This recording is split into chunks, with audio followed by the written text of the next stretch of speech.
92 جو ہے وہ طیارے، ٹینک اور پرسنل کیریئر جو ہیں وہ رشیا اور امریکہ نے بائی ایئر لفٹ کر کے انڈیا کو ڈیلیور کر دیے ہیں۔ یہ کیا میسج ہے جی اس وقت؟ اسلحے کی دوڑ کے اندر جو ممالک شامل ہیں اس میں آپ کو انڈیا تو ایک پیس پہ دوڑتا نظر آ رہا ہے نا، کہ رشیا سے اگر وہ ایئر ڈیفنس سسٹم لینا چاہتے ہیں تو وہ ایئر ڈیفنس سسٹم کیوں لینا چاہتے ہیں؟ اس لیے کہ چائنیز نے جو میزائل بنائے ہیں اور جن کی انہوں نے ڈسپلے بھی کیا ہے وہ ہر قسم کے ایئر ڈیفنس سسٹم کو پینیٹریٹ کر سکتے ہیں۔ تو انڈیا اسلحہ تو جمع کرنا چاہتا ہے، اور اسی لیے آپ دیکھیے کہ اس کے کانٹریکٹ جو ہیں وہ صرف امریکہ کے ساتھ نہیں بلکہ باقی ممالک کے ساتھ بھی ہو رہے ہیں۔ کواد 4 ایک اور الائنس بن گئی ہے جس میں آسٹریلیا ہے، جاپان ہے، انڈیا ہے اور امریکہ ہے۔ امریکہ جو ہے وہ پیٹرول سے آگ بجھانے کی کوشش کر رہا ہے جی، وہ باقاعدہ اس میں جمپ کر گیا۔ اگر یہ صورتحال دیکھی جائے تو کیا پھر دوبارہ چائنا کے ساتھ کوئی ٹھوک ٹھوک شروع ہوگی، یا انڈین جو ہیں ظاہر ہے نئے آلات ان کے ہاتھ لگے ہیں، اس میں ٹریننگ لیں گے، ذرا ہاتھ سیدھے کریں گے، اور اس سال تو کوئی پنگا نہیں کریں گے، اگلے سال کر سکتے ہیں مارچ اپریل کے اندر۔ جی ممتاز بھٹی صاحب۔ دیکھیں اس وقت سب سے بڑا جو ڈیفنس ایکوپمنٹ پرچیزر ہے وہ انڈیا ہے رضوان رضی صاحب، اور جو گد ہیں اسلحہ بیچنے والے وہ اس کی معیشت کو نوچ رہے ہیں، اور مودی اپنے ایجنڈے کے تحت آپ کہہ لیں اپنی انٹیلیجنس کے اوپر ریلائی کر کے ایک بڑا کھیل کھیل رہا ہے کہ رافیل بھی خرید لو، فلانی چیز بھی خرید لو، اسرائیل سے جو ہے وہ نگرانی کرنے والے وہ جو کھلونے ہوتے ہیں وہ بھی خرید لو، سارا کوئی گنے فلاں جگہ سے خرید لو، جہاں سے جو ملتا ہے مارکیٹ سے، رشیا سے، امریکہ سے، فرانس سے، اسرائیل سے، یہ اٹھائے جا رہے ہیں۔ اب رہ گئی بات کہ جی اس کی یوٹیلائزیشن کیا ہوگی، اور کیا واقعی اس طرح کی صورتحال ہے کہ اس کے استعمال کی نوبت آ جائے۔ اب اگر آپ دیکھیں پورا پلان کر کے جس طرح گھیرا گیا چین کو، ان کی معیشت کو نقصان پہنچانے کے لیے انڈیا کے اندر جو ہے ان کی کمپنیز کو بین کیا جا رہا ہے، امریکہ کے اندر کیا جا رہا ہے، باہر جو ہے ان کے پروجیکٹ کینسل ہو رہے ہیں، ہواوے کے حوالے سے جو ہے وہ معاملات اٹھ رہے ہیں۔ تو دیکھیں یہ ساری صورتحال کے اندر انڈیا جو ہے اسکیپ گوٹ بننے جا رہا ہے بنیادی طور پہ۔ ان کی معیشت جو ہے ایک تو ان کو اسلحہ بیچیں گے، اپنی ڈوبتی ہوئی معیشتوں کو سہارا دیں گے، اتنی بڑی ڈیفنس پرچیز اور موومنٹ جو ہے وہ مودی اور اس کی جو آرمی ہے اور امت شاہ اور یہ اجیت ڈوول کروا رہے ہیں۔ بہت سارا ایسا اسلحہ ہے جو جس کے اوپر انڈیا 1982 سے جی تیجا بنانے میں لگا ہوا ہے، 1982 سے تیجا بنی جا رہا ہے، ابھی تک کسی میدان جنگ کے اندر آزمایا نہیں گیا۔ کسی بڑا اچھا موقع تھا نا 26 کو اتار دے تیجاز کو، پتہ چل جاتا کہ آپ نے کیا شاہکار تخلیق کیا ہے، لیکن ایک سکواڈر ہے اس کا، وہ بھی انہوں نے چھپا کے رکھا ہوا ہے ذرا اندر، کہیں اس کو ہوا نہ لگ جائے، کسی مارکے میں نہیں اترا، نمائشوں میں جاتا رہتا ہے، میرا مطلب ہے کہ بائی پاس وغیرہ میں شریک ہوتا رہتا ہے۔ اسی طرح کئی باقی کا مسئلہ ہے ان کا۔ تو بہت زیادہ گیپ ہے انڈیا کو اپنی اوورآل ڈیفنس ٹیکنالوجی کو اپ گریڈ کرنے میں، اور وہ گیپ اتنا زیادہ ہے کہ بہت زیادہ جو ارب ڈالر ہوں گے، کئی 100 ارب ڈالر جو ہیں وہ اس میں جھونکنا پڑیں گے۔ اس میں کوئی شک نہیں ہے۔ دیکھیں کہ ہم سمجھتے تھے کہ ہمارا پڑوسی ملک اسلحے کے لحاظ سے اس خطے میں مضبوط ترین ہے، جو ہمارے جو چھوٹے ممالک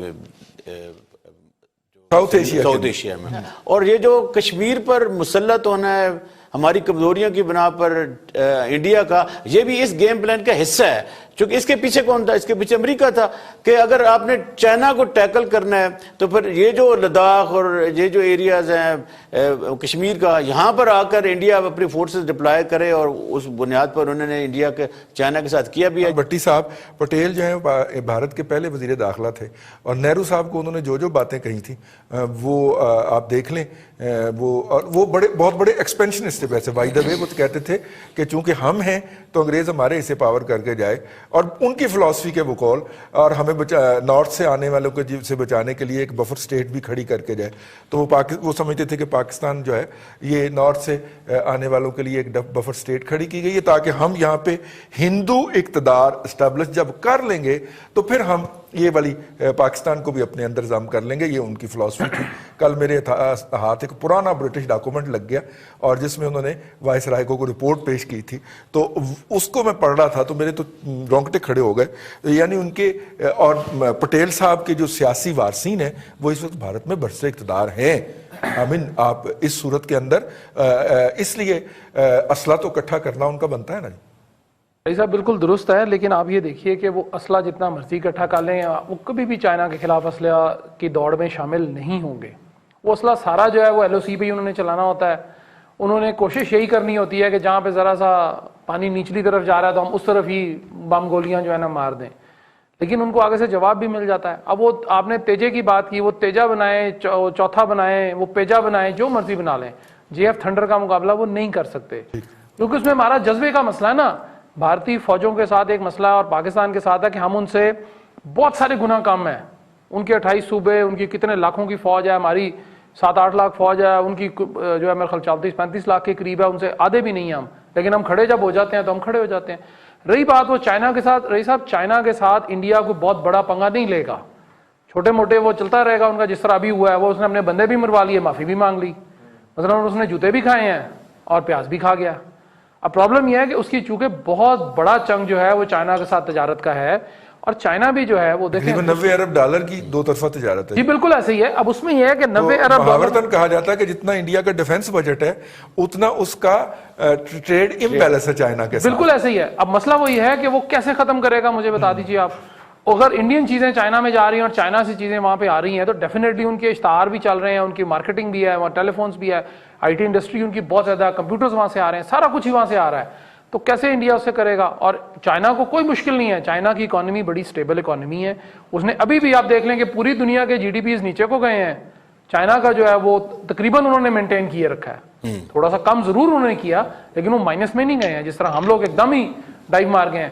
اور آخری بات یہ ہے جی کہ مودی صاحب کو، وہ بھٹی صاحب شاید کہہ رہے تھے کہ جی عوام کا مودی کو کیا خیال ہے، اس کو بھی چاہیے ہی نہیں عوام، اس کو تو کوئی مسئلہ ہی نہیں ہے۔ ہاں وہ تو غیر ملکی قرار دے رہا ہے، وہ ساروں کو غیر ملکی دادا پردادا سے وہاں پہ رہنے والوں کو غیر ملکی۔ اب آپ نے پٹیل کی بات کی، جو پٹیل کا جو معاملہ تھا جی، وہ دیکھیں یہ اس قسم کے ایکسپینشنسٹ اور اس قسم کے جو خیالات رکھنے والے ہیں وہ ہر دور میں ہوتے ہیں، ہر دور میں ان کو کہیں نہ کہیں جگہ مل جاتی ہے۔